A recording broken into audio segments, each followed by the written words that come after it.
நம்ம சேனலில் தொடர்ந்தாப்பில் நீங்கள் வீடியோக்களை பார்க்க நினச்சிங்கன்னா இதுவரை நம்ம சேனலை சப்ஸ்கிரைப் பண்ணுங்க. சப்ஸ்கிரைப் பண்ணிங்க. கீழே பெல் சிம்பிள் இருக்கும், அதையும் கிளிக் பண்ணிங்க. சரி, வாங்க நம்ம வீடியோக்குள்ளே போகலாம். ஒருவர் முதலில் சிறியதாக மளிகை கடை ஒன்றை ஆரம்பித்தார்.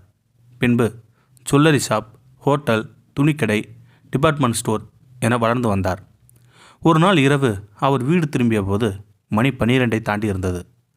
வழக்கமாக அவரை எதிர்கொண்டு அழைத்திருக்கும் அவர் மனைவி அன்றைக்கு இல்லை. வீட்டு பணியாளர் தான் கதவை திறந்தார். அவர் முகக்குறிப்பை உணர்ந்து அந்த பணியாளர் சொன்னார், ஐயா, அம்மாவுக்கு திடீர்னு மயக்கம் வந்துடுச்சு. ஹாஸ்பிட்டலுக்கு போய் ட்ரீட்மெண்ட் எடுத்து வந்துட்டு 1 மணி நேரத்துக்கு முன்னாடி தான் வந்தாங்க. ரூமில் தூங்குறாங்க. ஏன், என்னாச்சு? ப்ரெஷர் என்று டாக்டர் சொல்லியிருக்காங்க. ஆனால் பயப்பட தேவையில்லையா. மருந்து மாத்திரை சாப்பிட்டா ரெஸ்ட் எடுத்தால் சரியாக போயிடுன்னு டாக்டர் சொல்லியிருக்காங்க. எனக்கு ஃபோன் பண்ணி சொல்ல வேண்டியதானே? நிறைய தடவை உங்கள் பெரிய பையன் ஃபோன் பண்ணிடுறான், சுவிட்ச் ஆஃப்னு வந்துடுச்சான். அப்போதுதான் அவருக்கு ஒரு மீட்டிங்க்கு இரவு 8 மணிக்கு தன் மொபைல் ஃபோனை சுவிட்ச் ஆஃப் செய்தது நினைவுக்கு வந்தது. அவர் தன் மனைவி படுத்திருந்த அறைக்குள் அவசரமாக நுழைந்து பார்த்தார். அங்கு அவர் மனைவி ஆழ்ந்து உறங்கி கொண்டிருந்தாள். அவர் மனைவியின் தலையை வருடி கொண்டிருந்தார். ச்சே, இவளை கவனிக்காமல் விட்டுவிட்டோமே என்கிற வருத்தம் எழுந்தது அவருக்கு. அவர்களுக்கும் திருமணமாகி 25 ஆண்டுகளுக்கு மேல் ஆகிவிட்டது. குடும்பத்தோடு சேர்ந்து மகிழ்ந்திருந்த நாட்கள் எல்லாம் நினைவுக்கு கொண்டு வர முயன்றார் அவர்.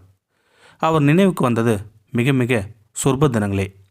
தன் மனைவியின் பக்கத்தில் இப்படி நெருக்கமாக அமர்ந்து வெகு நாட்கள் ஆகிவிட்டது என்பதை நினைத்து அவர் திடுக்கென்று இருந்தது. அறையை விட்டு வெளியே வந்தார். அடுத்த அறை கதவை திறந்து பார்த்தார். 2 மகன்களும் படுக்கையில் படுத்திருந்தார்கள். சத்தமில்லாமல் கதவை மூடினார். மாடியிலிருந்த தன் தனி அறைக்கு போவதற்காக படிகளில் ஏறினார். ஐயா, சாப்பிட ஏதாவது வேணுமா? பணியாளர் கேட்டான். வேண்டாம் என்று சொல்லிவிட்டு அவர் தன் அறைக்குள் நுழைந்து கதவை சாத்தி கொண்டார் முதலாளி. உடையை மாற்றிக்கொண்டு கட்டிலில் அமர்ந்தார். இவ்வளவு சம்பாதித்து என்ன பிரயோஜனம்? நாம் யாருக்காக வாழ வேண்டும்? பிள்ளைகள், மனைவி, இவர்கள் கூட நேரத்தை செலவழிக்க முடியாமல் அப்படி என்ன பிஸ்னஸ்? என்ன நோய் யோசனை வந்தது அவருக்கு. கடைசியில் அவர் ஒரு முடிவுக்கு வந்தார். இன்றுதான் கடைசி. இன்றோடு பிஸ்னஸிலிருந்து ஓய்வு பெற வேண்டும். இனிமேல் வாழ வேண்டும். எனக்காக, என் மனைவிக்காக, என் குடும்பத்திற்காக. அப்போதுதான் கட்டிலுக்கு அருகில் இருந்த நாற்காலியில் யாரோ உட்கார்ந்திருப்பது அவருக்கு தெரிந்தது. கதவை தாப்பால் போட்டுவிட்டு தானே வந்தோம். இது யார்? எப்படி உள்ளே வந்தார்? யார் நீங்கள்? எப்படி உள்ளே வந்தீங்க என்று கேட்டார் அந்த முதலாளி. அந்த உருவம் சொன்னது, நான் தான் மரண தேவதை. உன்னை அழைத்துச் செல்ல வந்திருக்கிறேன். அவர் திடுக்கிட்டு போனார். ஐயா சாமி, நான் இப்போது தான் வாழணும்னு முடிவு செஞ்சுருக்கேன். இப்போ போய் என்னை கூட்டிகிட்டு போக வந்து இருக்கீங்களே, கொஞ்சம் அவகாசம் கொடுங்க. அவர் எவ்வளவோ பேசி மன்றாடி பார்த்தார். தன் செல்வத்தை எல்லாம் கொடுப்பதாக சொல்லி பார்த்தார். மரண தேவதை அவருக்கு செவிசாய்க்க மறுத்தது.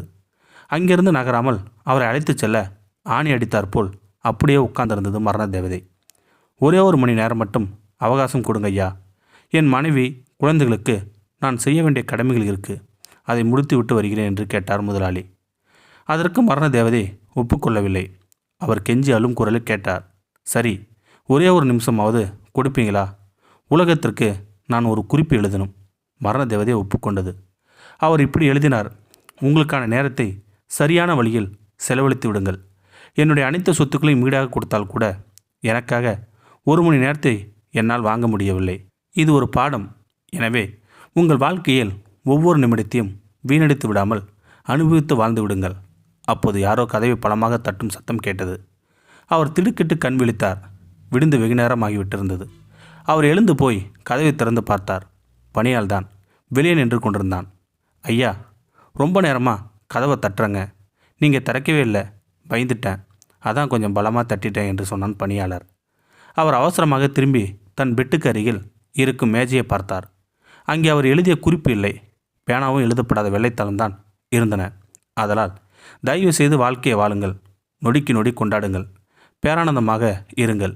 மனைவி, குழந்தை, கணவன், அப்பா, அம்மா, உடன் பிறந்தவர்கள், நண்பர்கள், ஆடு, மாடு, கோழி, வயல்வெளி, பூச்செடி, இப்படி எல்லாவற்றுக்கும் நிறைய நேரங்களை ஒதுக்கி வாழ்வின் ஒவ்வொரு நொடியும் ரசனையோடு அணுவாக ரசித்து ஜாலியாக வாழ முடிவிடுங்கள் நண்பர்களே. இந்த வீடியோ உங்களுக்கு பிடிச்சிருந்தா கமெண்ட் பாக்ஸில் கமெண்ட் பண்ணுங்கள், கூட உங்கள் ஃப்ரெண்ட்ஸுக்கு ஷேர் பண்ணுங்கள்.